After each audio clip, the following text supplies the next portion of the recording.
বাপের বাড়ি মানেই তো হচ্ছে ইচ্ছা মতো খাওয়া। তো আজকে বিকেলে আমার অনেক চাপটি পিঠা খেতে ইচ্ছে করছিল, এটার জন্য আমি আম্মুকে জোর করে নিয়ে গেছিলাম চাপটি পিঠা খাওয়ার জন্য।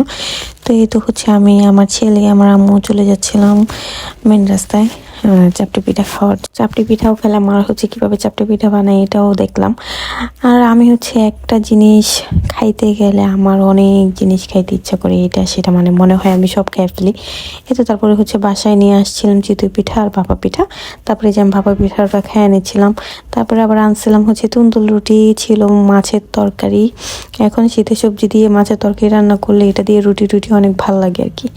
তারপরে ওইটাও খাইলাম, এত পরিমাণে খাই। তারপরে বাপের বাড়িতে এসে আমি হচ্ছে চিকন হয়ে যাই। কেন যে এমন হয়, শুইয়া বইয়া খাই, এত পরিমাণে খাই, শুধু খাই আর খাই, তবু হচ্ছে বাপের বাড়িতে আসলে মনে হয় যে শুকিয়ে যায়। আচ্ছা, এটা কার কার সাথে হয় অবশ্যই আমাকে কমেন্টে জানাবেন। আজকে এই পর্যন্তই। আল্লাহ হাফেজ, সবাই ভালো থাকবেন। অবশ্যই আমাকে লাইক, কমেন্ট আর শেয়ার করবেন, আর আমার চ্যানেলটা সাবস্ক্রাইব করবেন। আল্লাহ হাফেজ।